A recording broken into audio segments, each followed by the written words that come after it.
Eu queria perguntar uma coisa para você. Primeiro, o que você achou da CPI da Virgínia? O que você achou do como que foi lá o depoimento? E você acha que a Virgínia ela foi bem arquitetada para estar lá? Então, a roupinha que ela usou foi pensada ou foi uma coisa mais casual que aconteceu na hora? O que você acha? Qual que é a sua opinião? Aí eu vou dizer assim que é opinião com 100% de convicção, tá? Eu conheço várias personalidades que, do ponto de vista do Brasil como um todo, são muito mais relevantes que a Virgínia. E não existe esse negócio de ação não arquitetada. Ninguém faz nenhuma ação pública importante, nenhuma figura pública genuinamente importante faz qualquer ação que não foi pensada junto com uma equipe de assessoria. Isso não existe, tá bom? Seria a coisa mais naif do mundo, seria a coisa mais estúpida do mundo. E a própria assessoria pediria demissão na hora, porque nos bastidores, você sabe como funciona, que você hoje em dia é uma celebridade brasileira, e você sabe como funciona. Você tem uma equipe, ela estrutura o seu trabalho, a sua comunicação, sem inventar que você vai numa CPI do jeito maluco da tua cabeça e dando isso tudo. A pessoa pede demissão. Então, na hora, fala, eu não vou segurar esse BO depois de arruinar a minha empresa. Então as assessorias, elas trabalham com base num acordo muito profundo.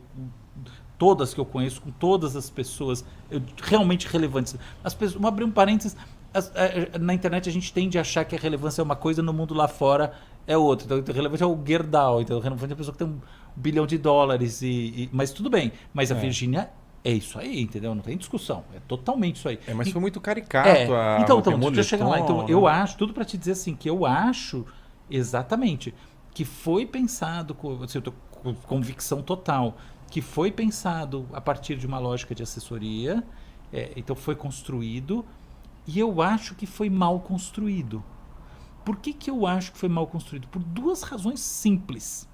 A primeira, e a mais fundamental de todas, é que o ser humano, ele evolui, assim, do ponto de vista evolucionário, para detectar muito bem a mentira.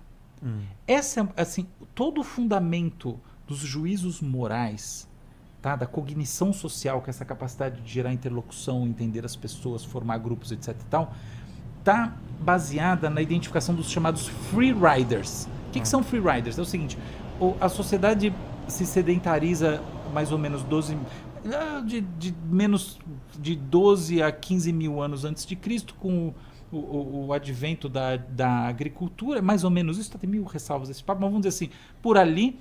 E a partir desse momento, que a gente deixa de ser um conjunto de grupos de nômades, caçadores, coletores, os recursos estão todos concentrados num lugar. Então, surge um problema que se torna intrínseco às sociedades, que é as pessoas que estão lá dando um truque. Sabe, é o sujeito que finge que está ali trabalhando, plantando, mas ele só quer comer. E assim por diante. Surgem os picaretas, né? A origem da picaretagem, é interessante pensar isso, mas existe uma origem histórica da picaretagem. E desde que a picaretagem surge, né, que é o problema dos free riders, vários economistas tratam desse assunto assim, muito bem. Robert Gintz é talvez o meu preferido, e ainda que tem outros. E então, quando surge o problema do free rider, surge também uma pressão para seleção de características de identificação de free riders. É por isso que você está conversando com uma pessoa, de repente você sente que ela é meio malandra, você fala, não, tem alguma coisa esquisita, parece que está tudo tão bom, mas desencana, eu não vou assinar esse contrato, não, sei lá. Tem alguma coisa que tá. Outros que parece que tá tudo meio errado, meio torto, mas você sente e fala, não, foda-se, vou. Porque você sente quando tem uma picaretagem ou não. Então, o erro. E aí que tá. A identificação da picaretagem, entre outras coisas, quando a gente vai fazer essa análise, né, do ponto de vista dos drivers da percepção de que alguma coisa não é genuína, o driver principal é dicotomia, é o spread entre o comportamento médio e o comportamento nesse momento. Eu passei na frente de uma TV e tinha o caso do cara que eu não sei o nome do cara, eu também que assassinou o namorado com sei lá mais quem, um caso de comoção nacional que o cara pegou 98 anos de prisão agora, hoje, tá? Faz algumas horas, é que eu passei durante 20 segundos na cena. Só que eu vi o depoimento, o cara falando que que alguém atirou e que o que ele pecou, né? Que o erro dele foi não ter pego o assassino. Lógico que é balela. Mas o ponto importante, veja, o cara, assim, ele fugiu, ele teve uma caçada, e de repente esse é o papo. Se fosse verdade, ele tinha ficado lá. Você entende? Então, são essas contradições que geram a percepção de que tem um freerider. Qual que é o problema? A figura da Virgínia, eu nunca entrei no website da Virgínia, na rede social da Virgínia, nada da Virgínia. Mas eu já vi a figurinha, porque está na Folha, eu assino a Folha, eu escrevo na Folha, eu respeito a Folha, o Globo e todos os outros jornais. E eu já vi como é que é o negócio. Aquela figura não é aquela outra figura. Então, houve essa derrapada de não considerar que uma discrepância muito grande, uma dicotomia muito grande, não levaria as pessoas a falarem freerider, ou picareta, ou é truque. Besteira, erro. Foi demais, exagerou, resumindo, na personagem. Com a filha, com aquela coisa, sem maquiagem, uma cara particularmente, né, eu não vou falar feia, porque também é sacanagem falar isso, mas assim, menos glamourosa, tá? Então, subestimou a inteligência das pessoas. Assim, ainda mais... Ela achou que ia passar. Vou vir menininha, acho que vai passar. Ainda mais, pensa uma coisa, né? Senador. Tipo, você é louco. Tipo, você pensa raposas, grandes raposas velhas. Você tá entendendo? Você acha? Você faz vídeo na internet, grandes raposas velhas da política brasileira. Você tá louco? Entendeu? Claro que não. Imagina, aquilo ali é gente que dá dando nó em pingo d'água. Com 4 anos de idade já tinha dado muitos nós.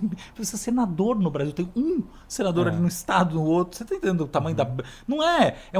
Então foi desconsiderar um nível de malacagem que não existe no CPI de Senado, tá louco?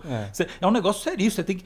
Não, então subestimou demais. Então esse é o primeiro erro. O segundo erro, que eu achei que foi assim, aí esse erro foi imperdoável. Assim, então esse foi o primeiro erro. O segundo erro é o seguinte, toda vez que você tem um escândalo de mídia, um problema como esse, existe toda uma área chamada advocacy, que é a área de, basicamente, apagar incêndios. Tá? Então, apagar incêndios é fundamental. Muitas vezes, inclusive institutos de pesquisa, eu tenho sócio um dos maiores do Brasil, no fundo, o mais relevante do Brasil, puramente brasileiro, e a gente entende muito bem a questão do advocacy, porque muitas vezes você faz uma pesquisa, porque existem questões que precisam ser levadas à população. Então, houve um erro enorme de não fazer advocacy depois disso. Você tem que descer do pedestal quando a coisa acontece e dali debaixo do pedestal dialogar frontalmente com a sociedade brasileira. Isso não aconteceu. Pelo contrário. E isso daí gerou esse problema muito maior, porque pensa, a hora que você gera estilingada, tá feito, entendeu? A reconstrução depois é muito difícil. Então, por exemplo, o Louis C.K., que eu dei como exemplo, o que ele fez? Ele foi lá e gravou um especial de comédia, maravilhoso, hilário, como sempre. A primeira coisa que ele fez depois do escândalo que levou ao seu cancelamento, cujo título foi Sorry. E é lógico que é piada, mas ele vai lá e ele entra na questão dele com muito humor e tal, fala que eu sou um completo idiota, é uma cena super tocante e tal, é engraçado, mas tem isso. E no final, I'm sorry. Então, assim, entrar simplesmente na discussão do tipo assim, mas você ganhava conforme as pessoas perdiam, sim ou não? Percebe que isso que é o grande ponto, né? Tipo assim, então, quer dizer que você lucra em cima da dor alheia, e que ela diz que não, mas você percebe que só de colocar a questão você já se ferrou? É lógico. Então, assim, eu acho que faltou muito advocacy, muito advocacy. Um advocacy bem feito ressignificaria essa questão. Jamais. Olha que eu não sou assessor de imprensa, nada, mas a minha experiência com isso é que tipo, você jamais vai deixar a discussão morrer nesse assunto. Se você não fala nada e não traz uma reconfiguração, ela fica nesse assunto como ela ficou. E aí eu acho que agora realmente, não importa quantos seguidores e quanta grana, mas o fato é que essa representação de uma pessoa que é esse ideal de ego de tantas outras, ela foi arranhada, eu acho que de maneira, no momento, de difícil reversão.